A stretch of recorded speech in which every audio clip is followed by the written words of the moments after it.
নিজের সব কিছু যার জন্য ত্যাগ করছেন, সেও কিন্তু একদিন বলবে, কেন করেছিলে? আমি কি করতে বলেছি? সমস্ত সমস্যায় তার পাশে থাকার পরেও একদিন শুনতে হবে, আমার সমস্যা আমি মিটিয়ে নিতে পারতাম, তুমি না থাকলেও চলতো।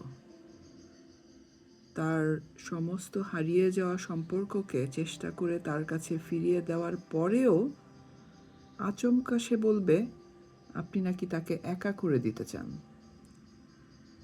আসলে অনুভূতিগুলো মরে গেলে রয়ে যায় শুধু যুক্তি আর তর্কের পাহাড়।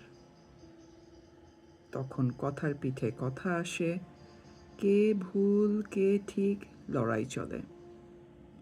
কেননা সেই বিশেষ অনুভূতিগুলি তখন মৃত। সেটা বুঝে নিয়ে ত্যাগ করুন, কষ্ট কম পাবেন।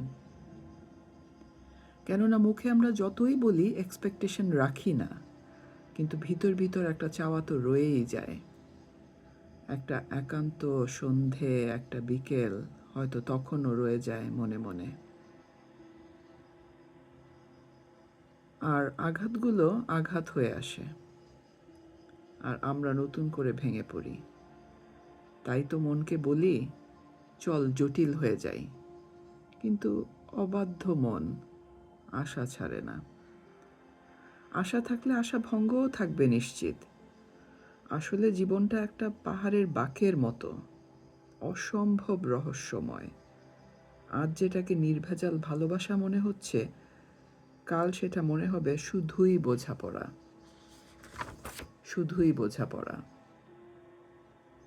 অর্পিতা সরকারের লেখা বোঝাপড়া।